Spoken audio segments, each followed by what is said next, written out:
Tara, I've just put together my top 10 prog guitarists list.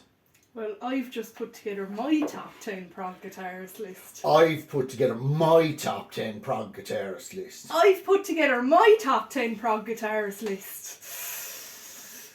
It's a top 10 prog guitarist shootout.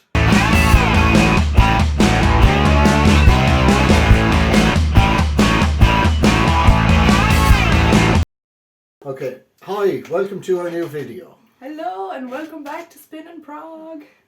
Okay, today we're going to look at our top 10 prog guitarists. So, I've made a list. And I've made a list.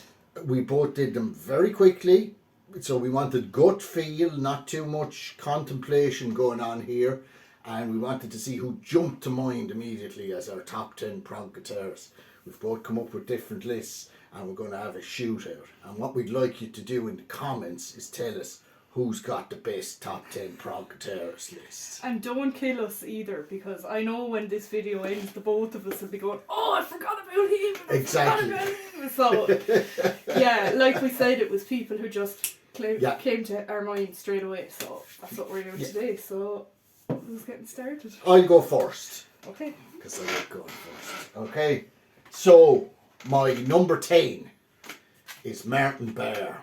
And I've put the minstrel in the gallery here because I think there's absolutely fantastic lead guitar playing on this. Martin Barre, very underrated, huge influence in prog. His sound and everything changed as the band progressed through time.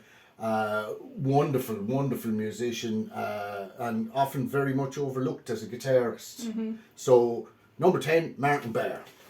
My number 10 is someone who is definitely overlooked as a prog guitarist. Now, I wouldn't really call him a prog guitarist myself. However, he had some very influential things.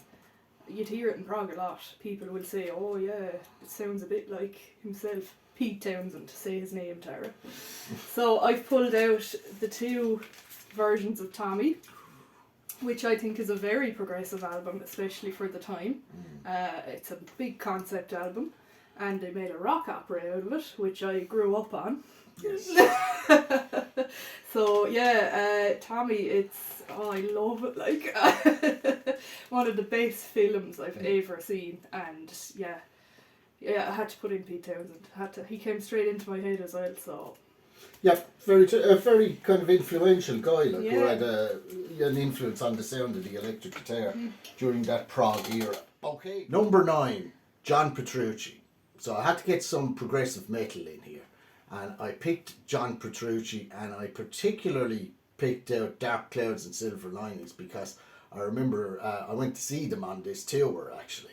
And it was astounding. I remember him doing the Count of Tuscany and the intro to that, and the tone of the guitar was just absolutely amazing, and the big solo at the end that he when it's coming out of the tune was just absolutely fantastic. So John Petrucci, yeah, and a guy like who kind of is a bit there's kind of emotiveness in his playing at times, but it kind of gets overlooked. People just look at the speed and technique and the guy, but he's also a very good emotive guitarist. So yeah, John Petrucci. Number 9.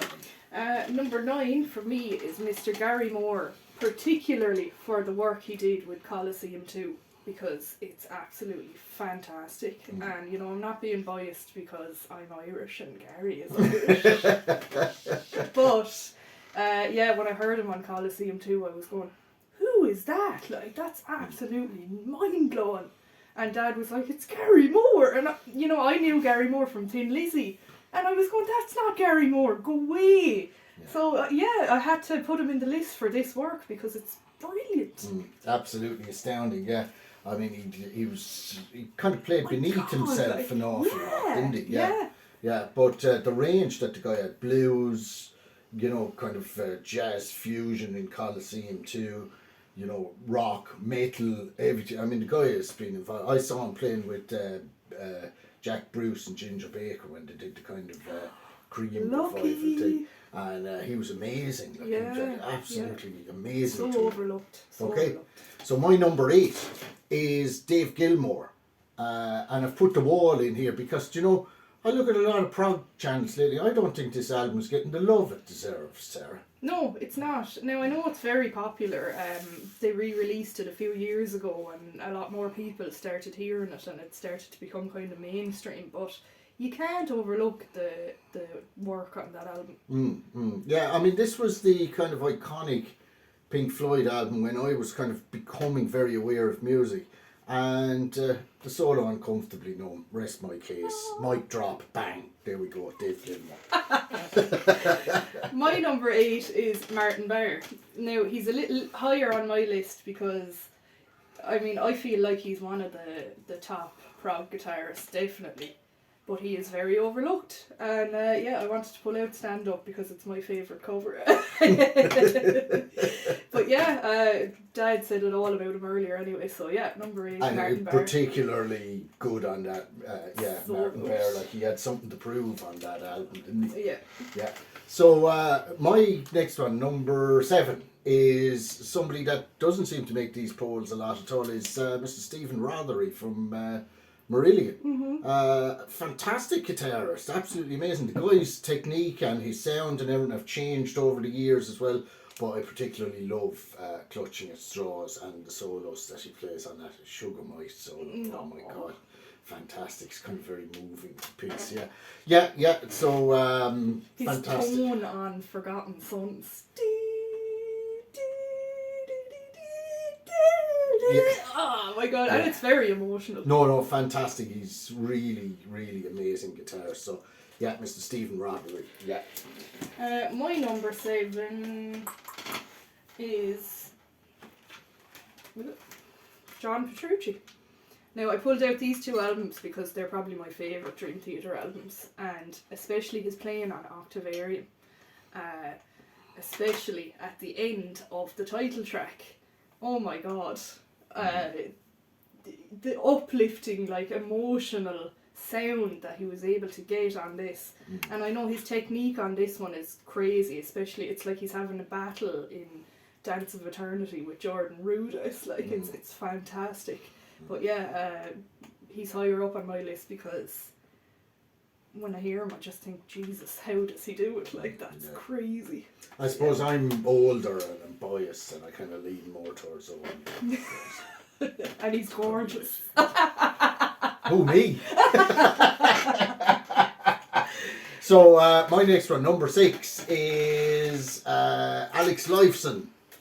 And I've picked this album, Grace Under Pressure, because I think Lifeson had a kind of difficult job. Yeah. He was a kind of guitar hero. Well, first of all, he had a 3-piece band, and there's an awful lot that he's doing on the guitar with effects and things to make it fill out the sound of the band. Okay? And also, he was at a time when lead guitarists were being frowned upon in music. I remember this time very well. It was a horrific time for anyone that had any musicality about him. And somehow Lifeson was able to kind of to put like fantastic guitar and musicality into these albums, and was able to kind of surf through all that kind of crap that was going on at that time, where there were kind of, you know, inverted snobbery, shall we say, about musicianship. Yeah. So Alex Lifeson. What are we on now? Number 6. Number 6. Steve Hackett. Steve Hackett came into my head because when I saw him live and I saw him doing the technique up close, I was like, wow, this guy is very good at what he does. It sounds absolutely fabulous. Fourth of Fifth, that part in Fourth of Fifth where you just feel like you're levitating when it plays. Oh my god. And the tone he can get in Los Endos. Yes. That when we saw him doing that live, he was like banging his forearm up Using against his the forearm guitar. to, I've never seen someone do that before. So yeah, Steve Hackett, big man in the guitar. Absolutely. Yeah. Fabulous. On to number 5 now. Guy who kind of tends to be overlooked again. The great Alan Holdsworth. I could have picked loads of albums of him on. I've picked Gazoos by Gong, Pierre Morland's Gong. Holdsworth UK, Bruford. This guy is just amazing. His solo work, fantastic. The scales that he uses, the influence that he had. One of the big. You just mentioned Hackett. Eddie Van Halen pointed him out as one of his big influences, and Alan Holdsworth. So Holdsworth. And if you're not familiar with his work, bloody listen to him. He's fantastic. Okay. So my number 5 is Mr. Andy Latimer, mainly for his very advanced technique that he can use on the guitar. Another guy that's very emotional. He does very emotive playing. He could bring a tear to your eye very quickly. But Dad showed me a video recently of him playing live, and he was playing the guitar, plucking the strings, and his little finger was on the volume knob. And he was able to twist that while he was still playing, and oh my god, like, again, I'd never seen anyone do that, and I was like, what? How is he doing that? So he had to be high up on my list because he's incredible. Latimer, amazing. And speaking of Mr. Latimer, he's actually my number 4.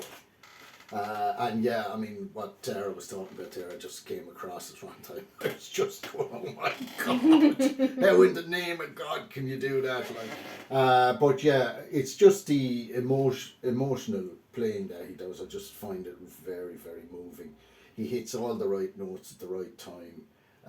Fantastic player. Love him. Love Andy. Yeah, fantastic. Number 4 for me, pulling out a similar album, but the guitar player on this is Mr. Steve Hillage. Oh my god, like, I think he's very advanced and he's very overlooked as well. I love his solo work as well. Green. Yeah. Oh my god. Fish Rising. What's the one called? The Magnificent Om Riff. Yeah. Wow. Like, if you don't know him, definitely check him out because he's absolutely fantastic at what he does. Yeah. So Steve Hillage. Yeah, the scales that he uses, the effects that he uses, and everything, like, fantastic. And you've sideswiped me now with Hillage. I'd forgotten him. Going mad. Okay, my number 3 is Steve Hackett. So again, for everything that Tara said, I just think he's fantastic. I've got Foxtrot here because when we did go and see him, he was doing the Foxtrot at 50 tour, and he did like the outro to Supper's Ready. When he was playing the guitar bit at that, it kind of extended it a bit, and I swear to God, a tear came to my eye listening to how this man could use the guitar. It was just absolutely incredible. Yeah, so Steve Hackett, number 3. And my number 3 is Mr. John McLaughlin. Now, this is how we pronounce his name in Ireland, McLaughlin. I've heard Americans saying McLaughlin. Oh, I did it? Yeah, so I'm not sure what way you'd actually say it, but that's how you say McLaughlin here in Ireland anyway. And I've pulled out the Mahavishnu Orchestra because his work on this was very, very advanced.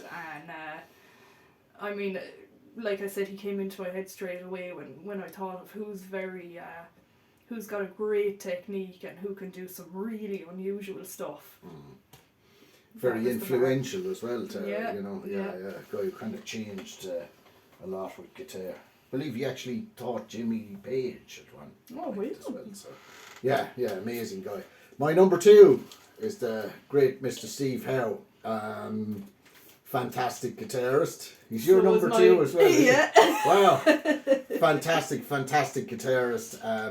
The scales, the way that he plays, it's just, the guy has kind of defined prog guitar to a certain degree. And I've picked Relayer here because Sound Chaser and some of the guitar playing on this is just incredible. I think he's using a Telecaster on it with a humbucker. Oh Jesus, it's just mind blowing. Yeah, love it. Yeah, Steve Howe, number 2. Now you can do your number 1. So I'll do my number 1. Anyone that knows me will know who it is. The great Robert Fripp. I pulled out right here, could be any of his albums. I just absolutely love this guy's playing. He never ceased to surprise me and take me off guard with things that he does on the guitar. So, yeah, Robert Fripp, number 1. And my number 1 is Mr. Jimi Hendrix. Oh my God. One of the biggest names in guitar all over the world.